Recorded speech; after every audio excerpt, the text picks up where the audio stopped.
People complain that, things are hidden in plain sight, or they at least rattle it off. They don't understand these things because superficial people repeat superficial shit.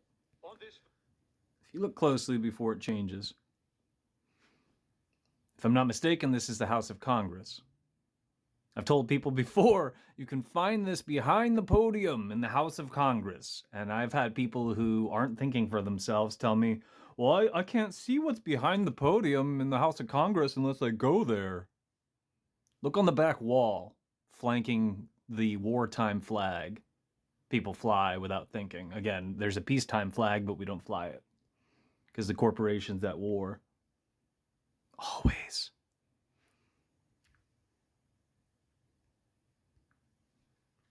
Symbol of the fasci.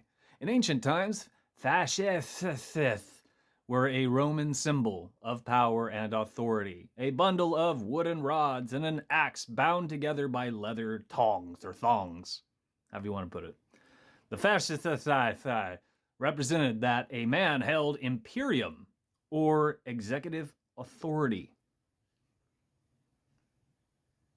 And how long has this jazz been flanking the wartime flag in the House of Congress? Hidden in plain sight. I'm referring to fascism, which a lot of people confuse with some of the watered down versions, such as democracy, communism, socialism, and various other isms. It's fascism, through and through. But people aren't thinking for themselves. They don't have the first fucking clue what reflects reality, and this is some superficial garbage they still haven't sorted out. Otherwise, you'd hear about it all the fucking time. All the fucking time. Because it's very telling.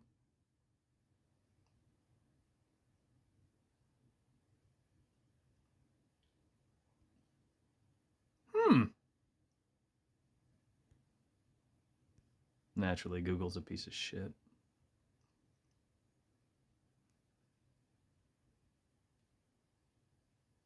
America is a crown colony, a vassal state of the crown, and by all rights, the bottom of the trilateral city-states.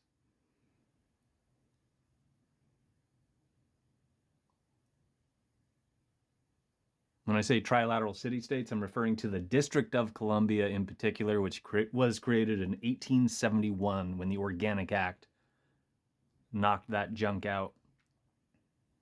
And that's when America, in all caps, became a corporation.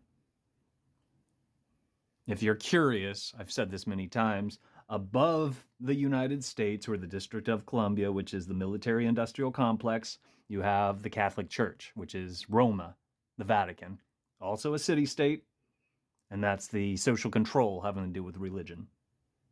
Most people stop there. That's only two, but I said trilateral city-states. Tri denoting three.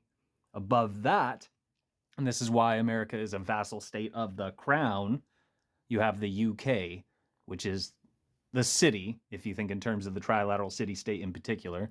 And the city is also known as the Crown in all caps. It's a banking financial center. Most people will confuse that with the royal family, which still factors in, as does the Spaniards, the black nobility, which is found on the royal family's crest. Things that don't come up and should. If you're interested in the black nobility, look up the House of Liechtenstein or the House of Orange. Those are two of many families where unconstitutional taxes are funneled. Last time I checked, I think there were 7 houses in the black nobility, but this was years ago. And I'm basing that off of memory right now, so feel free to look into that, take it with a grain of salt. Yeah, each one of these trilateral city-states is represented by an obelisk. And that has to do with Hermes, which has to do with Mercury, which has to do with Buddha, which has to do with Anubis, which has to do with Dionysus, Bacchus. And what I'm referring to is what people call Isis or Jesus, but they don't understand what it is. It also has to do with Baphomet. No, really, because it's AC/DC.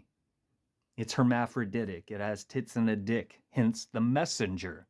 It sings to off and on, good and bad, black and white, or blue and red. It's the fucking messenger. It's also the devil. Not to be confused with Christ. That's the flip side of it. And people don't understand these two things. When Jesus returns, it's a fiery baptism. That's what people want to come back. That's what people keep rattling off. People don't have the first fucking clue because they've never looked into this. They're just repeating what the last idiot said. Because people are not thinking for themselves. This is also why you'll see Baphomet strike the same pose as the Isis or the Jesus or however you want to put it. And if you're thinking, well, Buddha's fat and he's plump and he looks so goddamn jolly, that's not the original depiction of Buddha. Buddha's gaunt and nasty and chewing on the roots of the tree of life. I shit you not, but people don't look into these things. What's the other thing that I was rattling off the other day? Here, another one. Bohemian Grove Buddha. I left this online the other day, too, because it doesn't come up. You have a lot of people babbling about controlled opposition Alex Jones. This is the original statue that sat in Bohemian Grove. Not the statue of Moloch, the owl, but they both have to do with sacrifice, which is usually dressed up as mock sacrifice.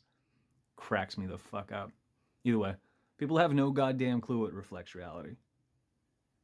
People you're going to bump into are going to be below average, and they're going to be as superficial as it comes because they're using paradigms. They're using rabbit holes that lead nowhere, mean nothing, and are fuck all. The point is to challenge each other and to pull people out of these comfort zones. But the thing is you can't do that. You can't make them do that, is what I'm getting at. You can urge them to do that, and peer pressure works quite well. It's why people buy into agendas. Our masters know this, and they're using it. That's why Positive Vibes Only is being shopped around, because it's a censorship campaign, one of many. If you challenge people and you're telling them to do the right fucking thing, and the more of you that do that, the better off we'll be. But most people don't realize this. Instead, they just think I have a sharp tongue and I'm barking at people, and I'm not shopping around rainbows. I'm not trying to blow rainbows up your ass. Which is what people are geared towards assuming is what should happen. In stark contrast to the old days, which I fucking miss, when you could tell someone that they're a brain dead piece of shit, and they would either have to focus or fold. They'd have to work on themselves, or they'd have to cry themselves to sleep. Ironically, and keep in mind, Darwin stole his working concepts from a dying man in a tent. That doesn't come up, but it should. A lot of these kids will rattle off, horseshit Darwinism, which relates to, the strongest will survive, essentially, and I'm paraphrasing that. But instead, the kids that are still preaching about Darwinism are the kids that are rattling off, keep things passive-aggressive. It's absurd. And people would realize that if they use the brain between their fucking ears. But most people aren't thinking for themselves, and they probably never will. And that's why things haven't changed, for the most part, since ancient Sumer. Operational titles. Now we have a cageless prison. Our masters are doing a revival in terms of making consuming human flesh public again. It used to be public up until, this is in terms of the ancient Gauls, I believe Gauls, and that's when it went underground, so to speak. But around that time frame, sacrifice of babies, children, people, etc., was common knowledge. This also touches on, this is another thing you could look up, in terms of our masters finding 7 beautiful males and 7 beautiful females and sacrificing them each year. And again, nothing has changed since ancient Sumer, but you won't hear about that, and you probably won't be able to find things like that in Google, because Google's no longer a search engine.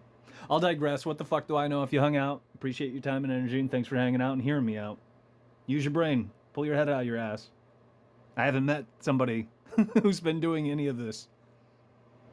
You gotta build it up for yourself, and people aren't doing that because they're repeating these seeded narratives that go nowhere, mean nothing, and are fuck all. Those are the paradigms. Those are our master's outlines. Think for yourself.